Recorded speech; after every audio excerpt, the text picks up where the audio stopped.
Well, hello everyone. I'm Kaye here on my homestead in Tennessee. Welcome back to my channel. Today we're going to talk about some of the problems you may be encountering in your container plants that you've brought inside for the winter. We're halfway through the winter, and this is when you start seeing the problems.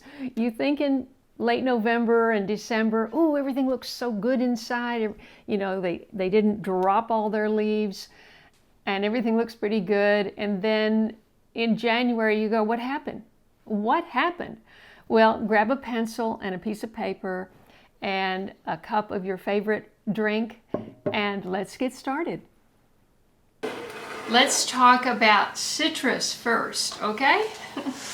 So this is my Meyer lemon tree, and it looks pretty sparse of leaves right now. And I'll tell you what happened. So I have been trying to grow citrus here for 4 years. Now, if you love citrus like most of us do, we all want to grow a lemon tree and an orange tree and all of that. You have to consider your zone. And in zone 7, A or B, you're not going to be able to grow citrus in the ground. It's going to die out there. So they have to grow in pots, and you have to bring them in. Even Danny at Deep South Homestead down in southern Louisiana, I think, or Mississippi, he takes his big forklift, his skid steer, whatever, tractor, and picks them up and carries these big pots like that with his citrus trees into the barn for the winter. So they've got to come in. And I have found it's very difficult to get through the winter. Then you get into January and things just start going wrong. What happened with this is the pot I planted it in had this snap-on bottom tray, okay? And I thought, well, this is great because you don't have to water a plant as often. You know, when they sit outside in the summer, you think, well, you don't want them to get completely thirsty, and if you've got a tray that's got some water underneath for the roots, that's great. Although citrus does not like to sit in wet roots, I have to tell you. And so I had this on here, and I brought it in like that. And I came in just a couple of days ago, or 2 or 3 days ago now, and I looked at the leaves, and they started looking dull and not shiny, not vivid, you know. And I thought, I wonder what's going on. And I felt of it, and it felt pretty dry on top, but I thought, I checked it with my moisture meter, and it was moist. And so I said, well, we'll just leave it. And then I noticed in the last 3 days, almost all of the leaves have fallen off. So I knew something was wrong. Yesterday it was almost 60 degrees in the daytime, and I thought, well, let me take it outside. I'll put a pan underneath it. I'll do a good fish fertilizer watering, and I went through it 3 times, you know, poured it back in, and I also cut out a big sucker branch. The sucker branches are the thicker ones, if you can see that. This is one, I think, but it's like the whole top of the tree, so I hate to cut that one off. But there was one coming out of this very low down here, coming out to here, and I cut that off. Sucker branches, I don't think they produce fruit. Correct me if I'm wrong. Somebody told me to cut them off, and so and they've got thorns that are an inch long, so you have to be really careful not to get, you know, shredded. So anyway, when I took it out, I tipped it, and water fell out of here, and I thought, okay, it's not dry, so what is going on? And so I had to go get a screwdriver. I couldn't even pull this off with my fingertips. And I pried it off with a screwdriver, and inside, and I wish I had taken a picture, but I didn't, inside was all white gunk, like just mounds of it, almost like marshmallow. And I thought, well, that's got to be a fungus or something, so I hosed it off out in the yard and got rid of it. And then I thought, okay, this is not going back on. I'm putting this is heavy, lift it up. Oh, I just put a little clear tray underneath it so I can see whether there's, you know, if I water it and it comes out and then that's dry, then I know it's not sitting in water. That's very important. That's very important for your potted plants. You need the moisture meter, and you need to check and see if it needs moisture before you water it. Just because the top feels dry doesn't mean it's dry down here. And citrus really don't like to sit in water. So what I did was I did a little pruning, just 2 or 3 little pieces and that sucker branch off of it. And I gave it the fish fertilizer and sprayed it with some kelp plant spray, and I want to see if it comes back. And of course, taking it out of this is going to help a lot. But you see the leaves are still falling off. So I don't know what's going to happen. So that is the story with citrus, and this has been the case with all the lemon trees that I've bought here. I've bought several. I keep trying and trying to get a lemon tree that takes off and that grows, and you know, that I can get it through the winters successfully. But maybe next winter. Didn't happen this winter. I'm certainly not going to have any fruit on it. So that's the lemon tree. Okay, this is my sunroom, and it actually looks on camera bigger than it is. It's probably 10 by 15. I don't know. I haven't measured it. Anyway, the 2 biggest problems in the winter are mealybug and aphids. And mealybug usually shows up before aphids. Mealybug, you will notice there might be like this little, it looks like a white drop, a white foamy drop or something on the leaves, and very often the underside of the leaves. But most often it's in the joints. It loves to get in the joints of where the stem comes off the, where the branches come off the stems, or the section where the leaf attaches to the branch. You'll see it there, and you'll go, what is that? You can scrape it off with your fingernail, and you can treat it. Hi. You can treat it with hydrogen peroxide. You know, you can. If you wanted to get this is 3%. If you wanted to get a gallon size of this with a nozzle and go around, but what winds up happening, hi Spot, what winds up happening is you're spraying all of your windows because the plants are right up against the windows. So this is an issue that you just either deal with, you don't worry about the drips and all of that, or you don't do it. Then you can take them out one by one. Well, you can't take them outside, it's too cold, so you have to take them in a bathroom or something and give them a good spray. But I mean, it takes like 10 pumps to get even a little, because it's sticky, to get even a little bit off. And it, especially, I've noticed it on the citrus, on the back here, behind the fig, is the calamondin lime. You see that? And this is the kaffir. And another very surprising thing is the dragon fruit cactus, which is a crazy, wonderful plant to grow. Look at this. Look at this thing. I mean, it will decide. You probably can't see most of it. It will decide where the light is, and it will push out that way. But it is a cactus, so it's very forgiving on watering, obviously. But it will get the mealybug in the joints. There's, it grows by joint by joint. In fact, let me show you a small one. This is a baby of one of these 2. I brought these 2 from California, and I have given pieces away, cuttings. You just take a section, you bury it. It's pretty simple. I have a video on that if you're interested in growing dragon fruit. Let's see, I'll put the link right up in the corner up there if you're interested in growing this. I love this, and it's a bit of a pain when you've got a cramped space, because it's opportunistic, and it will put out its thing and go that way, and you'll see it puts out roots. These hairs are all, it's not really a root, although it probably could function as a root. This is for attaching to something.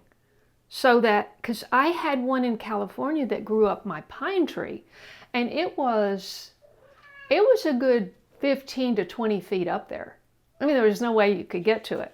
And this doesn't serve the purpose with dragon fruit anyway. We can talk about dragon fruit in another video. I mean, essentially, if you had a dragon fruit farm, or if you've ever seen pictures of a dragon fruit farm, they grow them on a pole that comes up to like here, and then it's an umbrella. So all the branches go off like that, and the fruit happens at the end of each one of the branches. So you have this like umbrella, and then the fruit's all around it. So I've never managed to get a fruit, and I don't know if I will here in Zone 7B or A or whatever they've changed me to. The first casualty of the winter was coleus. My friend Jamie gave me a bunch of plants that she started. This coleus plant was gorgeous. I had it sitting right over there on the little table by the light. Beautiful leaves, you know, they're this color. You know, I love this color. This is late bloomer red and green. And they're just beautiful, and the leaves are different, and so it makes for a real variety. And it was like this big. And I noticed that some of the leaves were shriveling up. The leaves are very thin and delicate. They're not meaty leaves at all. And so I thought, there's a problem. The first sign of aphids is shriveled up leaves. Now, before you can even see the aphids on the back, and they're just like these little whitish, grayish, and on some plants like nasturtium, they're black or dark gray. Very, very different. But usually the ones that you get are this pale gray or whitish. And they're just tiny little things. And they secrete, you know how we secrete food waste? Their food waste is called honeydew. So they suck the juices. In fact, when I first started my channel, I had because when I first started my channel, I wanted it to be like a show. And I hired an animator to make me little animations, which by today's standards are nothing. But, you know, back then they really added, I thought they added value to my videos. And so I had her make this, I think it's maybe 3 minutes or less video. And I'll put a link right up there if you want to just click on it. But it's about how aphids suck the life out of your plants, and then they put out this honeydew. Well, this honeydew is just like honey. It's like thin honey, and how you see it is you look at the plants around it, or maybe its own leaves, depending on the size of the plant. But very often it'll be the plant next to it, and all of a sudden all the leaves are like shiny.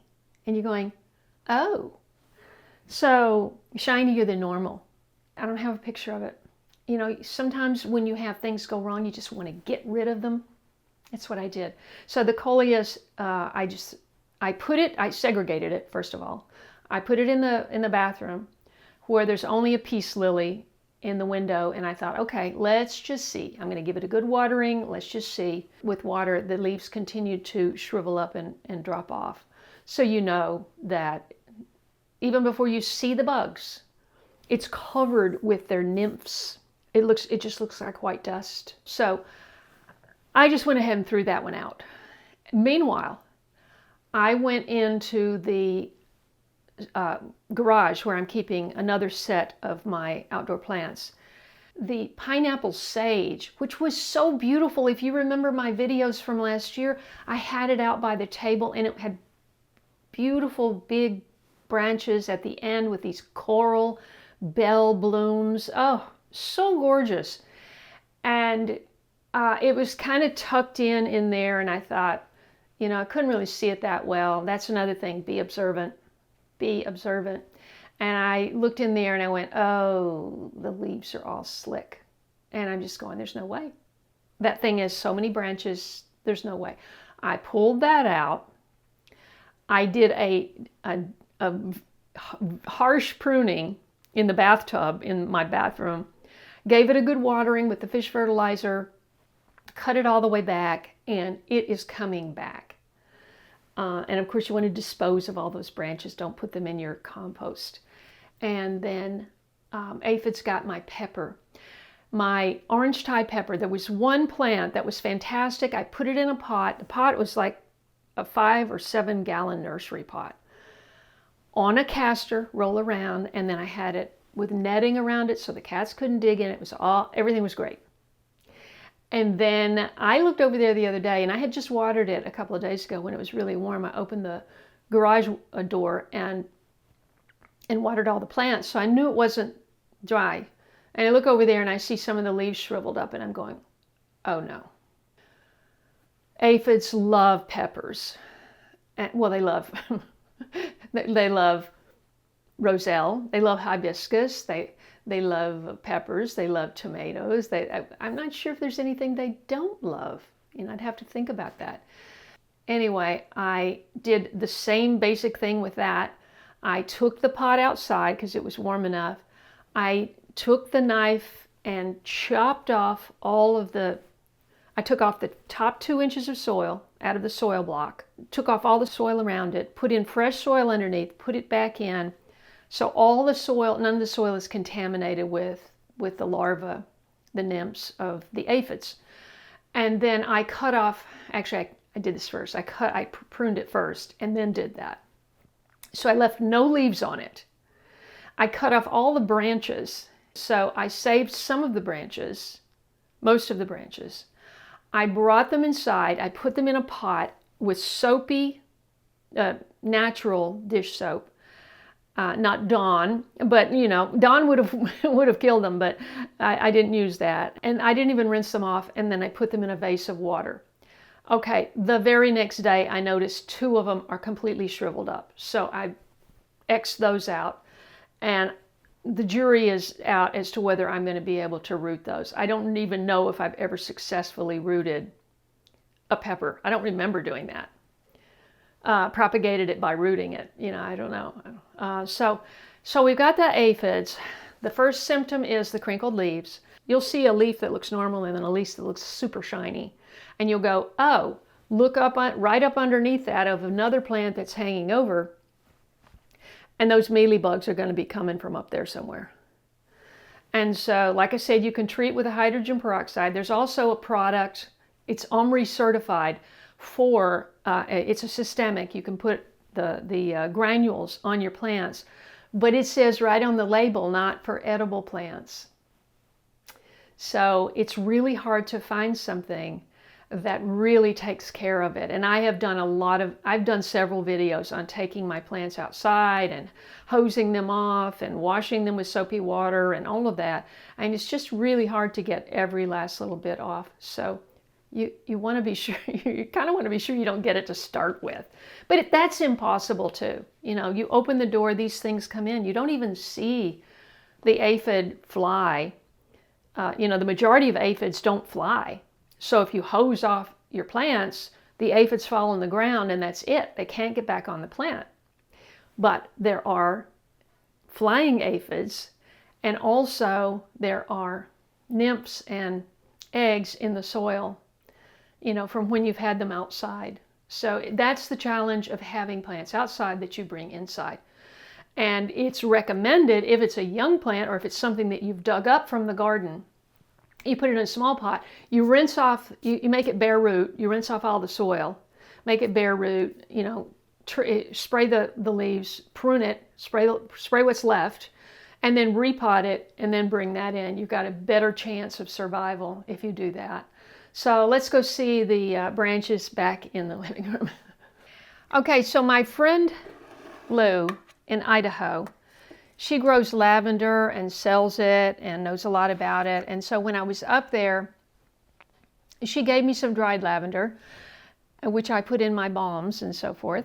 I wanted to talk about that.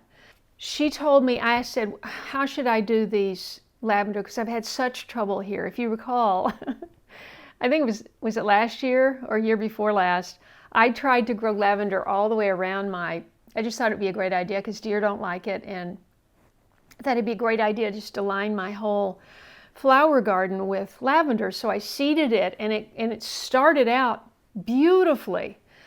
And then I didn't get it planted when I should have, and too much time goes by. They sit in the little cells, then you put them in a different environment in the ground. they don't acclimate well, and then weeds grow over and choke them out, and it was, it's not good. So I purchased I think there are 3 lavender plants that I purchased last year at a nursery, and this one looked really great. I just cut all of this off, all these branches off. Now Lou told me when I bring it in to go ahead and cut it back and use this, just use it. And I didn't do that. I didn't cut it back. I brought it in, but I didn't cut it back. So I noticed that it wasn't looking too good, and I thought, well, ceramic pots, that aren't coated with some kind of glaze, they suck up the moisture faster than other pots. And I thought that's going to be great for lavender, because lavender doesn't like to sit around in water. It likes well-drained soil, and I thought this is going to be a perfect pot for lavender. I noticed it out there in the garage, and it wasn't looking so good, so I brought it in and I gave it the fertilizer and the watering treatment in the bathtub with the pan, pouring it over a couple times, and it looked good. And all of the little leaves were soft. And I set it too close to the air vent of my heater. And I went in there to go to the restroom, and I went, that looks like it dried out within the space of 2 days. This is all crispy dry, but the soil is still damp. So these are the issues. Watering is a huge issue with your container plants, especially if you don't have, like 30 years of experience or something. You're starting out and you don't know what you're doing, and many people go, oh, I have a brown thumb, I could never. Yes, you can. There are ways that you can. And what you can do is you can buy one of these moisture meters, because very often the surface of the pot, and you may have mulch on there, and I do have some mulch on the top of this, so it feels very dry on top. But if you don't feel like sticking your fingernail down in that dirt, you can stick this in there, and there's a pH reading and also a moisture and also a light reading, so you can get an idea how much light you're getting in your sunroom, what the pH is, because plants are sensitive and they like it within a certain range. Certain plants like it within a certain range. Blueberries like acidic, but not that many others do. So this is a great little device. It doesn't cost that much, and it's great to just have sitting in your sunroom, so that you're not always having to dig down in the soil and go stick your finger in it and try to, because this can go down 6 inches, and you can get a good idea if the roots are getting enough moisture. Now I'm noticing there's water in the bottom. This thing is so heavy. Hold on. I don't recommend that size. It's just too heavy. All right, let's switch this around. So here's what we're going to talk about. This is what's left of the orange tie. And so now probably what I should do is take all these leaves off, because these stems are trying to support these leaves. Now the second that I start seeing these leaves curling up, I'll know that I didn't get them all, and that it's going to be a problem. And you see, here we have one and look at this. There was plenty of water, but yet it's limp. Now, is it limp because I soaked it in soapy water, or is it limp because the aphids are still there? You'd almost have to put it under a microscope to find that out. So I'll probably reduce some of these leaves and just see if I can get a chance, But I wanted to say, here's more. Here's more that's not looking good. These are limp. Oh, that whole thing is limp. Look.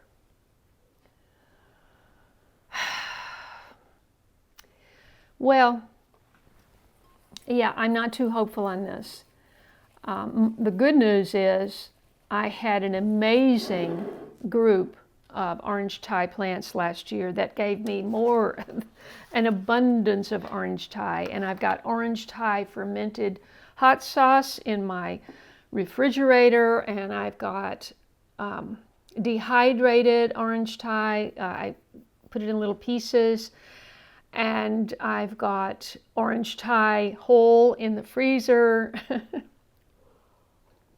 I wanted to talk about the mint for just a second.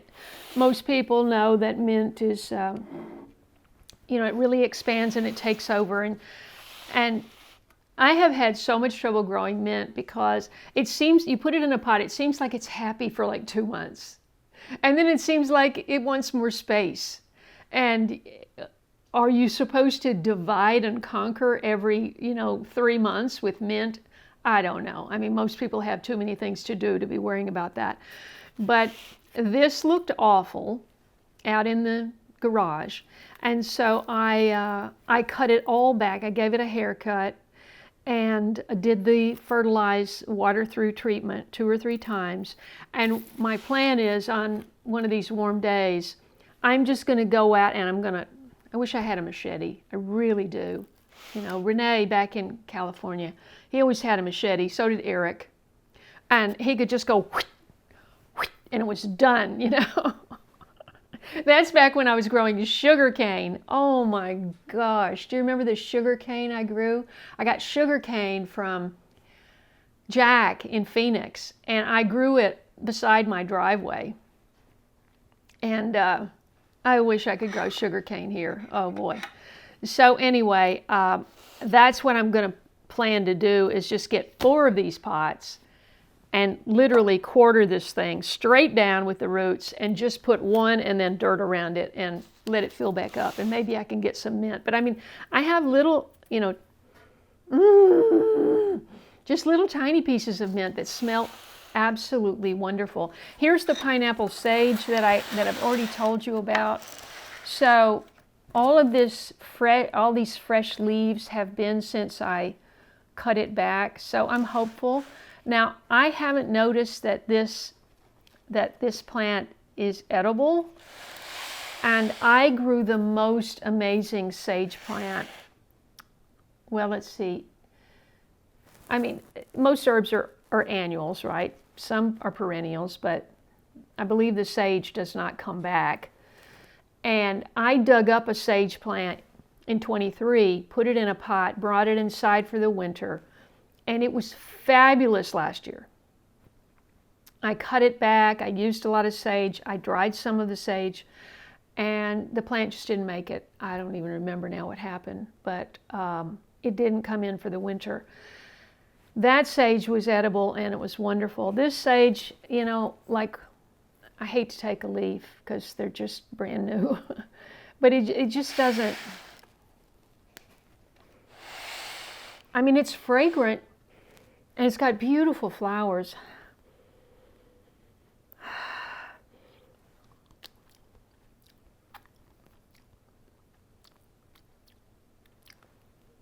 It doesn't, well, it's called pineapple sage. It tastes more like pineapple than it does sage, gotta say. So maybe people do cook with this. I would caution you to just research that. Okay, what else? I just wanted to show you a couple more things. Oh, I just wanted to add that for this particular plant, the other 2 I think are still okay. But for this particular plant, also because it's leaning like this, I am going to repot this. I have a smaller version of this pot, and it doesn't need this much soil now because it's not supporting big branches.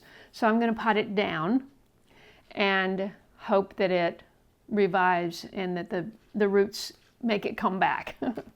Just a couple more things. I wanted to give a big shout out to Mary at Mary's Nest, among others, who sent me condolence cards for my mother passing away. I really appreciate that. I ordered a book that I mentioned in a video a while back, and I'll try to locate the video and I'll put the link up here. And it mentioned food combining. This is something that I started doing in the early 80s. I hear a cat. The early 80s, and I don't do it anymore, but I know about it, and I probably should try it again. But I ordered this little book, and I just wanted to remind everybody to check this out if this is something that might help you or be of interest to you.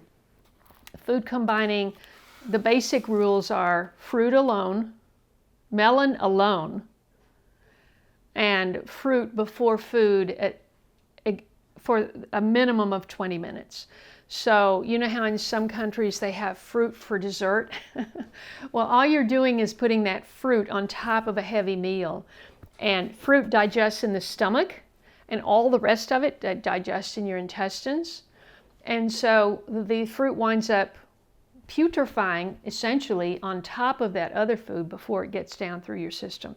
I'm not sure why they do that in France and other places, but sometimes they have the salad last also. So of course, anytime you eat lettuce is going to break down in your stomach because virtually water.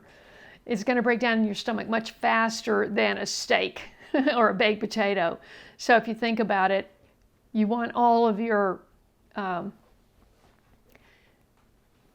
predominantly water-filled vegetables and fruits, you want to eat those first before you eat your heavy, breads and starches and pasta and meat and all of that. So I hope that's helpful. Dessert, cake. I'll get all that fruit out of the way first. And hopefully that'll be of help to you. And, I did a few sewing videos. Oh, by the way, if you haven't subscribed to my channel, I cover a lot of different things. I live in a homestead now instead of an urban garden. And so I try to cover a lot of things. And plus, I'm not a year-round gardener anymore. So I have a break like most everybody else, and have been focusing on other things, from making hot sauce to showing my sewing from the 1980s. So if that interests you, I hope you'll scroll back in my videos and take a look.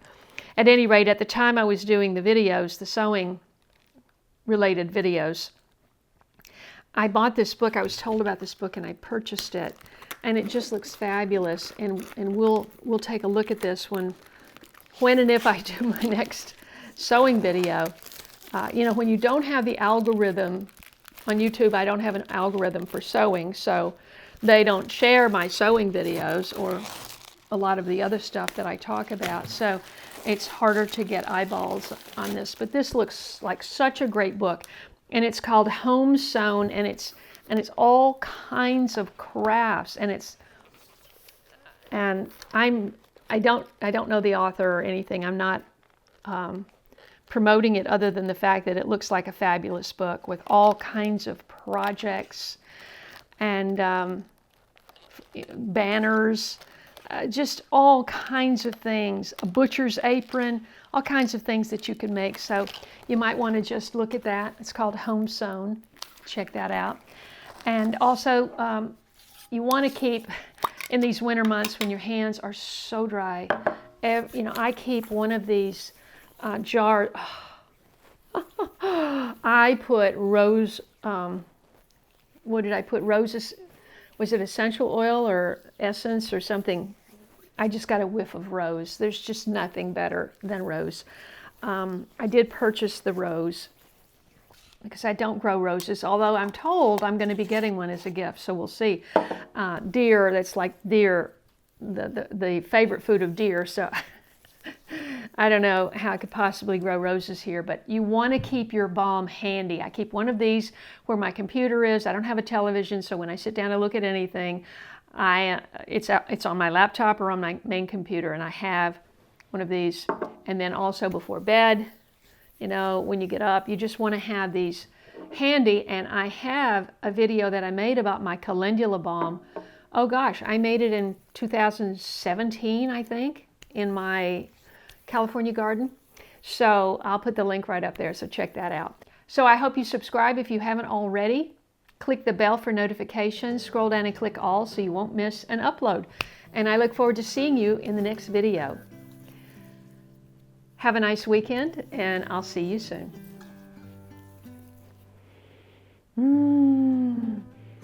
I just need to get the labels made. That's my problem.